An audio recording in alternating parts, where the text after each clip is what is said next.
Conversa então com o Nelson Colais, diretor de Relações Institucionais da FEAMBRA, é isso mesmo, né? Exatamente. Nelson, então, eu gostaria que você primeiramente falasse sobre esse trabalho de voluntariado nos museus. Vocês vão fazer uma oficina aqui em Brasília no próximo dia 16, é isso? Não, a gente vai fazer aqui em São Paulo. Ah, sim, São Paulo mesmo, né? Isso, em São Paulo, infelizmente ou felizmente, a gente faz isso em São Paulo. A nossa ideia é até nesse evento gravar algumas coisas, depois postar nas redes sociais, e aí a gente avisa para todo mundo. Temos essa intenção. Pois não. Sim, mas o que é então esse trabalho, como funciona? Ok. Não sei se você conhece um pouco a FEAMBRA. A FEAMBRA é uma organização não governamental, sempre na ideia de montar associações de amigos.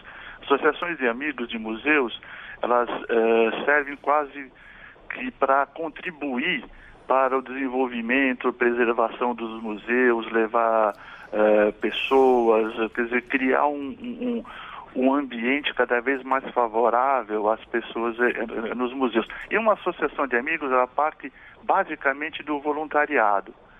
São pessoas que querem preservar o museu, doando obras, levando o público, enfim, dando uma nova dinâmica aos museus. E a FEAMBRA faz todo ano, em conjunto com o Centro de Voluntariado de São Paulo, uma ação para trazer voluntários para os museus, orientar os voluntários, orientar os museus para que eles possam abrir as portas, no caso dos museus, para o voluntariado. Isso a gente já faz isso há 4, 5 anos, e esse ano a gente conseguiu o nosso parceiro, o MASP, que vai ceder o local para a gente fazer essa reunião lá. Então a gente já tem perto de quase 30 voluntários inscritos, e é isso basicamente, essa é a ação. Certo, mas vocês já têm conseguido já que pessoas voluntárias prestem serviço nos museus ou ainda não? A gente tem um banco de voluntários dentro do nosso site, que é feambra.org, onde a gente lançou esse ano, onde tanto o museu quanto o voluntário pode se inscrever, colocam seus dados, suas necessidades, e a gente administra isso e apresenta um ao outro. Ainda no Brasil, o voluntariado ainda caminha, no caso de ações culturais, ainda um pouco devagar. Se você ter uma ideia, perto de 2002, quando teve o ano do voluntariado no mundo, o Brasil tinha perto de 2 milhões de voluntários que faziam o trabalho voluntário pelo menos uma vez por ano.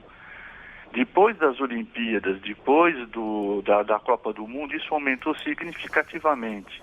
Hoje ainda é perto de 30 milhões, só que é muito localizado na área de saúde, na área de cuidados com criança, na área esportiva. A área cultural está engatinhando nessa forma. Então, tudo que nós estamos fazendo é estimular aos museus entenderem que o voluntário vai não preencher uma vaga, mas sim colaborar com o museu em algumas áreas que sejam importantes e sejam não de uma responsabilidade básica, né? É mais ou menos isso que a gente pretende. Certo. E esse trabalho está sendo feito só em São Paulo ou em outros locais do Brasil? Só em São Paulo por enquanto. Como eu te falei, a gente é uma organização não governamental, estamos com alguns projetos, tanto com Lei Rouanet, no sentido de espalhar, aí sim no Brasil inteiro, essa ideia de trazer voluntários ou trazer associações, pessoas que estejam interessados em ações, quase que uma aula sobre capacitação. E inicialmente a gente só está pensando em São Paulo mesmo pela própria nossa limitação, vamos dizer, de verba ou de orçamento. Diante do quadro, né, de pessoal dos museus, que geralmente é pequeno, né? Você acredita que esse trabalho de voluntariado fosse dar uma outra cara para o museu? Eu acho que tem 2 motivos para isso. Primeiro, todo voluntário que se propõe a fazer um trabalho, ele faz isso por motivos porque gostam, porque tem prazer em ajudar, ou seja um hospital, ou seja uma associação para crianças, seja uma parte de esportes, e principalmente quem está tentando agora é estimular essa parte cultural. Está começando a ter essa procura. Por outro lado, você aproxima a sociedade dos museus. Você abre o museu para que a sociedade participe de alguma forma. Isso é um estímulo cada vez maior para que a sociedade adote esse museu de alguma forma como um bem do seu bairro, ou da sua cidade, ou da sua comunidade.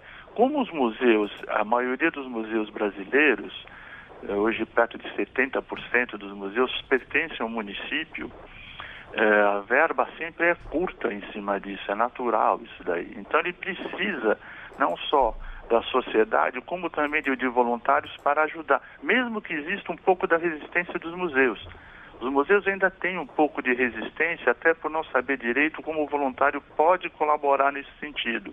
Existe esse receio de você contratar de alguma forma um voluntário pela sua falta de experiência, mas ele pode colaborar e ao mesmo tempo isso vai correr dentro dos amigos desse voluntário a importância que existe no museu, né? Acaba correndo um boca a boca espontâneo, né?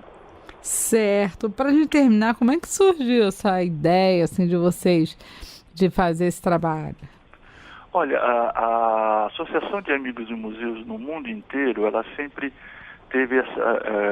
tem essa filosofia de preservação dos museus.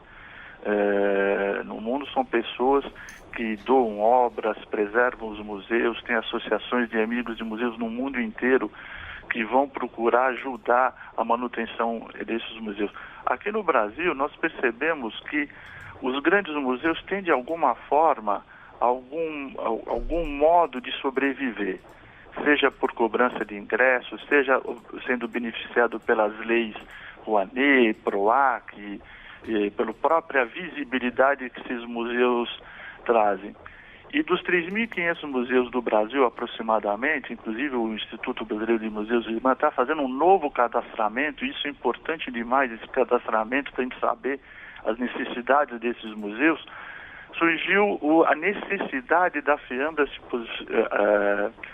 ir ao encontro de museus de pequeno e médio porte, esses que precisam ser capacitados, tanto na parte administrativa, quanto na parte de comunicação, na parte legislativa, de legislação, e o voluntário vai acabar ajudando isso. Se você pegar museus de cidades pequenas, onde o museu está localizado, o próprio bairro tem condição de preservar esses museus. Eu estou dizendo a padaria da esquina, o açougue, a escola que está perto do museu, para manter esse museu e dinamizar cada vez mais a participação da sociedade dentro desse espaço cultural.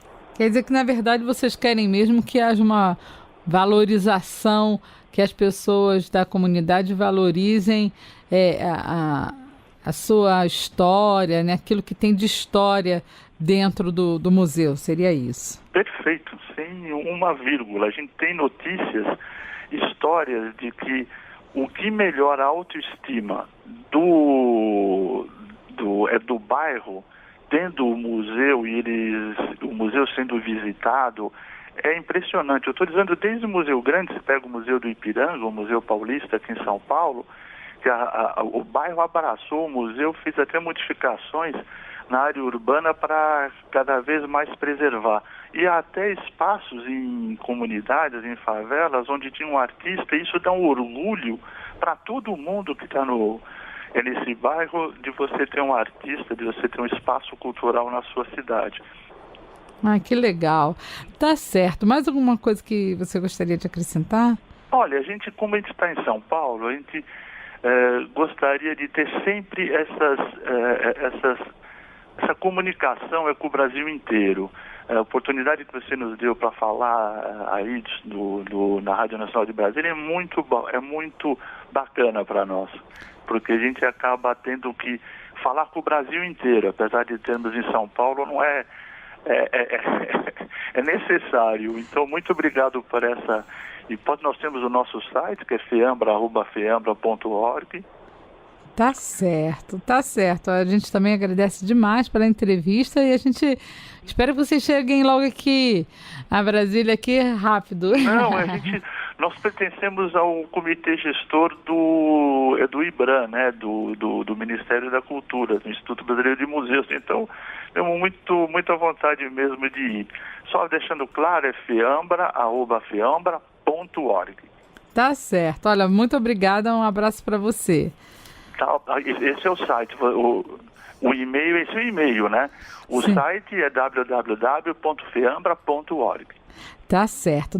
Bom, muito obrigado, eu agradeço. Quando você puder, sempre fale com a gente. Obrigada. Nós conversamos então com Nelson Colás, diretor de Relações Institucionais da FEAMBRA.